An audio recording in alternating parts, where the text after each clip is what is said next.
அனைவருக்கும் வணக்கம். சங்கம் வைத்து தமிழ் வளர்த்த மாமதுரையில் முத்தமிழ் சங்க காலத்தில் நீதி தவறாது ஆட்சி செய்த பாண்டிய மன்னன் செண்பக பாண்டியன் நறுமணம் மிக்க செண்பக மலர்களை வைத்து சிவபெருமானை பூஜித்து வந்தான். ஒரு நாள் செண்பக பாண்டியன் தனது அரசியிடம் பெண்களுக்கு இயற்கையிலேயே கூந்தலில் மனம் உண்டா என்ற சந்தேகம் வர, அரசியாரும் பாண்டிய நாட்டு அரசவை கூட்டி முத்தமிழ் சங்க தமிழ் புலவர்களுக்கு மன்னனுக்கு ஏற்பட்ட சந்தேகத்தை போக்குபவர்களுக்கு 1000 பொற்காசுகள் என்ற அறிவிப்பும் வெளியானது. அப்பொழுது ஒரு ஏழை உற்றார் உறவினர் அற்ற திருமணமாகாத சௌராஷ்டிர தேச வேதியன் தர்மி, அதாவது குடும்ப பெயர் தர்மியான் ஆதலால் தர்மி என்று பெயர்.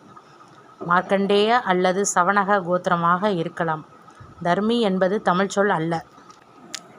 கிமு 2000 ஆண்டுகளுக்கு முன் சங்க காலங்களில் சௌராஷ்டிர தேசத்துக்கும் மதுரைக்கும் இடையே வணிக போக்குவரத்து இருந்ததாக சமண மத நூல் ஆவசியக சூர்ணி தெரிவிக்கின்றது.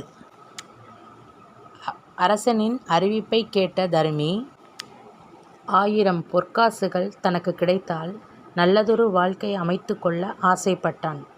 தர்மியின் உண்மையான அன்புக்கும் பக்திக்கும் கூப்பிட்ட குரலுக்கு ஓடோடி வந்தார் சௌராஷ்டிர தேச எம்பெருமான் சோமசுந்தர கடவுள் சொக்கட்நாதர்.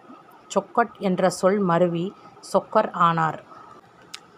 சொக்கநாத பெருமான் தர்மியின் பக்திக்கு செவிசாய்த்து ஓர் ஓலைச்சுவடி கொடுத்து பாண்டியனிடம் பரிசு பெற அனுப்பி வைத்தார்.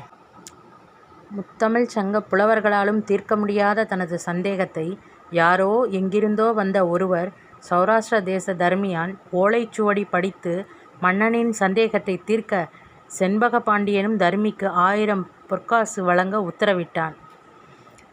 ஆனால் தமிழ் சங்க தலைமை புலவன் நக்கீரர் தடுத்தார்.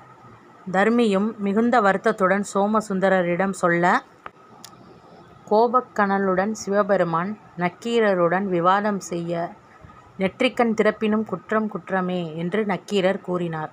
தேவலோக பெண்களுக்கு கூட இயற்கையிலேயே கூந்தலில் மனம் உண்டா இல்லையா என்பது நக்கீரருக்கு எப்படி தெரியும்? அதனால் கோபம் கொண்ட சொக்கநாதர் நெற்றிக்கண் திறந்து நக்கீரரை அக்னியாக்கினார். இறுதியாக சிவபெருமான் விஸ்வரூபம் எடுத்து வந்திருப்பது இறைவன் என தெரிந்தும் நெற்றிக்கண் திறப்பினும் குற்றம் குற்றமே என வாதாடிய நக்கீரரின் தமிழ் பற்றை பாராட்டி ஆசீர்வதித்தார். உடனே நக்கீரரும் சௌராஷ்டிர தேச வேதியனாகிய தர்மியானுக்கு 1000 பொற்காசுகள் வழங்குமாறு செண்பக பாண்டியனிடம் அறிவுறுத்தினார்.